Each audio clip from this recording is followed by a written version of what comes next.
Good morning Mahadev ઓર બધાને. તો અમે અત્યારે આવ્યા છીએ જેતપુર અને જેતપુરથી અમે અત્યારે જવાના છે આમ તલાળા ગીરમાં મારા પપ્પાના એક મિત્રને ત્યાં. ને જો મારા પપ્પા બોલાવે જ છે હાલો એમ જલ્દી. મારી મમ્મી થોડુંક ઘરનું કામકાજ બધું પતાવી લે. અમે ત્યાં કેરી લેવા માટે જવાના છીએ આખા વર્ષની ફ્રોઝન કરવા માટે. બોક્સની કેરી ફ્રોઝન કરીએ ને તો જો એવો ટેસ્ટ નથી આવતો. ટૂંકમાં અત્યારે રનિંગમાં ખાવામાં હાલે, પણ આખા વર્ષ માટે ફ્રોઝન કરવી હોય તો જે ઓલી આંબાની હોય એ લેવી પડે. ને હું તમને બતાવવાનો તો મારા પપ્પા બહાર રમતા હતા, પણ તારા પપ્પા અંદર આવી ગયા રમીને બહાર ક્રિકેટ રમતા હતા.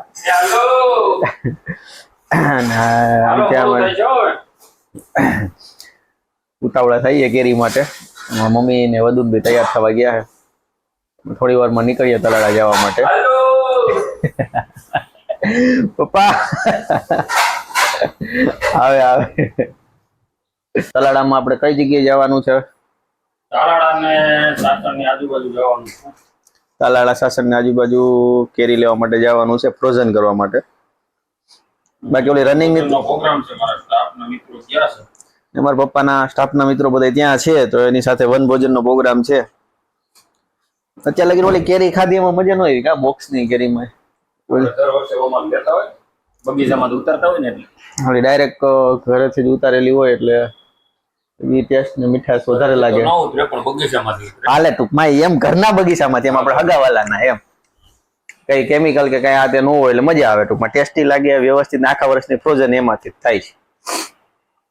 ગયા વર્ષની આ ઉનાળાની શરૂઆત થઈ તા લગીન મમ્મીએ ખાધી.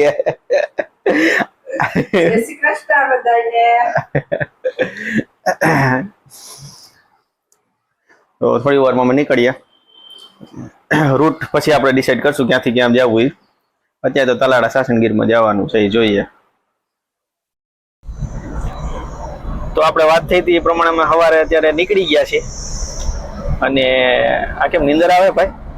ના, મને જૂનું યાદ આવે છે.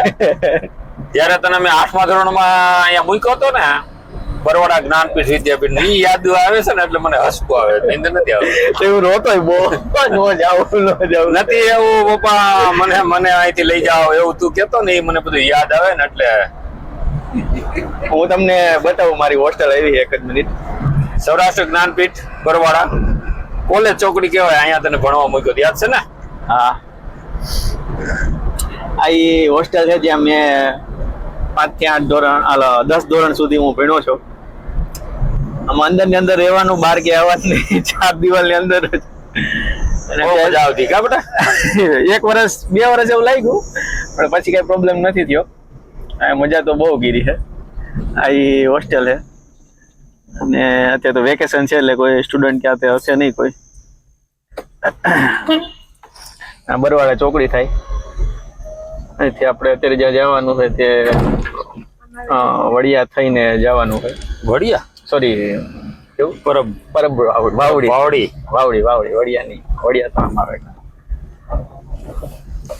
આ બાજુથી હાલવાનું કારણ એ જ ખાલી આ બરવાડા ચોકડી તમને બધાને બતાવવા. આપણે બાપ દીકરાની થોડીક જૂની યાદ તાજી થાય. પેલા મહિનામાં છે તો ફોન કરતો કેડી જાઓ, નથી રહેવું. પહેલે દિવસે મૂક્યો ને, પહેલે દિવસે જયારે મૂકી ગયા ને, પેલા દિવસે મૂકી ગયા ત્યારે ને, હા, કે મારે રહેવું છે, મને બહુ ગમે છે, મને બહુ ગમે છે. નવું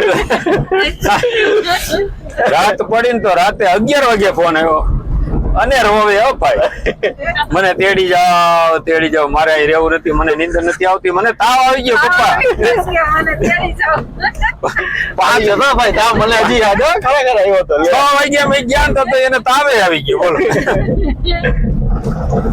તો અમારા જાણીતા 2 સર હતા ને એક અમારા ભત્રીજા સર્વિસ કરતા, એટલે એના જ મોબાઈલ માંથી ફોન આવ્યો હતો કે કાકા આ ચાલો રોવે છે બહુ.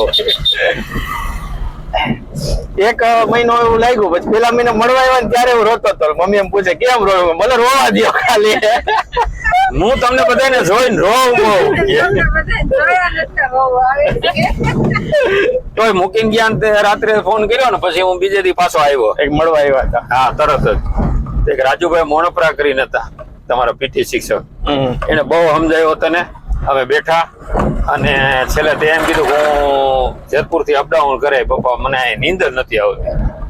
રાજુભાઈ કે હું સૌ તું તારે અમારે એક મનીષભાઈ ભરાડ છે જે શિક્ષક અહીંયા હજી સર્વિસ કરે છે. એક ભરાડ સર, ભરાડ સર, પછી ઊંધાડ સર, નંદલાલ ઊંધાડ ને એક ચાવડા સર. હા ચાવડા સર, બધા લોકો સપોર્ટ સારો હતો આપણને. ત્યાર પછી જે પરસોત્તમભાઈ ઢાકેસા કરીને સંચાલક હતા, એ હજી અત્યારે જેતપુર જ રહી છે ને ઢાકેસા સર. આપણે અત્યારે આરોણીનું સંચાલન કરે છે કઈક, અને અહીંયા છે પાછળની શેરીમાં જ રહી છે. કોલેજના પ્રિન્સિપાલ હતા ભુવા સર. ભુવા સર, હા એ તો લગભગ હજી છે ભુવા. છે હમણાં જ હું મળ્યો હતો.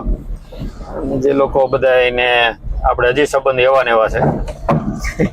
બધા બહુ સપોર્ટ આપ્યો હોય એના હિસાબે તું ટઈકો હતો. એટલે લાગ્યું 1-2 મહિના લાગ્યું, પણ પછી બહુ મજા કરી. પણ એ લોકોનું બધાનું એનું સંચાલન બહુ સરસ છે. ભણતર બહુ સારું, અભ્યાસ સારો, સંચાલન સારું છે.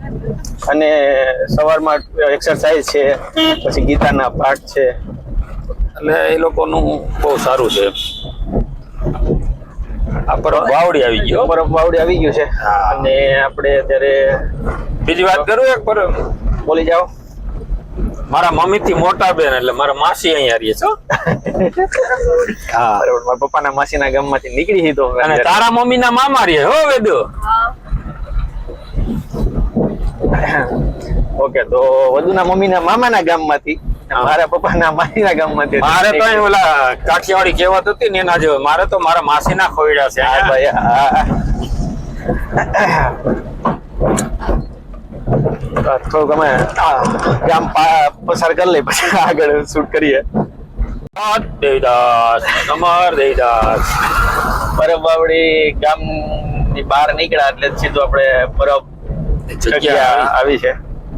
આ આંબા છે, જગ્યાના જ છે. આપણે મારા પપ્પાને કીધું હતું સ્પેશિયલ આમ પરબ વાળા રોડે જ આટક્યો, કારણ કે બાયપાસ રોડ પાછળથી હાલે છે, પણ આપણે આ શૂટમાં લઈ લઈ કે આ જગ્યા સારી છે. ટાઈમ થોડો ઓછો છે એટલે આપણે અત્યારે અંદર તો નથી જઈ શકીએ. થોડોક ટાઈમ પહેલા જ મારા પપ્પા ને બધા, મારા મામી ની બધા આવ્યા હતા. મામાની જયારે આટો મારી ગયા ત્યારે લઈ લીધો હતો ને એવું શૂટ. અમે આરતી મને સારો લાભ લીધો હતો. 2 કલાક રોકાણા હતા. જગ્યા ઘણી મોટી છે અને બગીચા ને એવું પણ છે. અષાઢી બીજ નો બહુ મેળો જોરદાર ભરાયો. અષાઢી બીજ તો કઈક 3-4 દિવસ હોય ને મેળો. 2 દિવસ હોય પણ 3 જ દિવસ જેવું. આપણે હું એકવાર આવ્યો હતો તમારી ભેગો, 3 દિવસ ગૌશાળાના સ્ટોલ અહીં કરતા. 3 દિવસ રોકાણો હતો હું તમારી સાથે. પહેલી વખત અમે જયારે સ્ટોલ કર્યો ને ત્યારે 4 વ્હીલ પડ્યું ને આ રીતે ત્યાં કર્યો તમે. હા, 4 વ્હીલ પેલું. હા, પેલો સ્ટોલ અહીં કર્યો તો અહીંયા પહેલી વખત. તો અત્યારે તો ઘણો વિકાસ બહુ મોટો થઈ ગયો. હા, ત્યારે મેળો અહીંથી શરૂ થતો. આખું પાર્કિંગ એરિયા છે પરબ માટેનું. સામે જે ધજા દેખાય એ મુખ્ય મંદિર છે.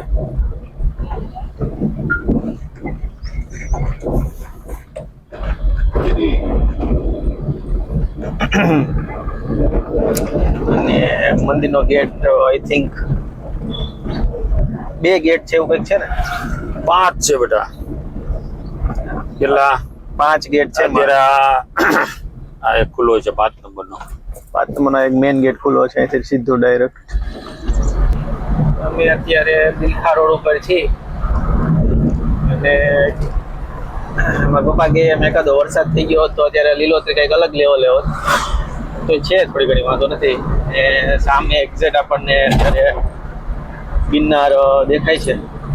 અલગ જ નજારો આવે છે. હવે તો કેમેરામાં પણ દેખાય છે, પ્રોબ્લેમ નથી. હું લઉં છું. મેંદેડા ગામની બહાર નીકળી છીએ આપણે. ને મેડમ ને આઈસ્ક્રીમ કોણની ઈચ્છા જો વખાણ કરે છે આઈસ્ક્રીમ ના, ચાલુ હોય ખાવાનું. મોઢું બગાડતા જઈએ ભેગા ભેગા થોડું. હા ભાઈ, રાહ જોવે મારો વારો આવે તો ઠીક છે, આઈસ્ક્રીમ ખાવાનો તેને ખાઈ જાય.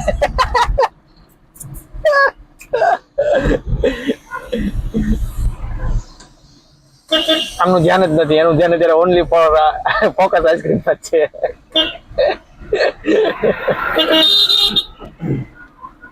આપણે થોડુંક લાભ લઈ લઈ. બસ સ્ટેન્ડ હવે આપણે ડાયરેક્ટ તાલાડા પહોંચીને ડાયરેક્ટ સીધું સાસણ અથવા તો તાલાડા ડાયરેક્ટ પહોંચી જાય, ત્યાં લઈએ. સાસણનો મેન ગેટ આવી ગયો છે. એવો પેલા આવું નતો બાબા ને અહીંથી આપણે એન્ટર થાય છે. તો અહીંયા પાર્ટ 1 વિડીયો આપણે અહીંયા એન્ડ કરીએ છીએ અને પાર્ટ 2 કરીએ છીએ, કારણ કે આખો વિડીયો 17-18 મિનિટનો થતો હતો. તો 2 પાર્ટમાં આપણે એને ડિવાઈડ કરી નાખ્યો છે અને પાર્ટ 1 અહીંયા એન્ડ થાય છે. આ વિડીયોને લાઈક કરજો, શેર કરજો, ચેનલ સબસ્ક્રાઈબ કરીને હેલ્પ કરજો. કાંઈ પણ સજેશન હોય તો કમેન્ટ કરજો. Thank you.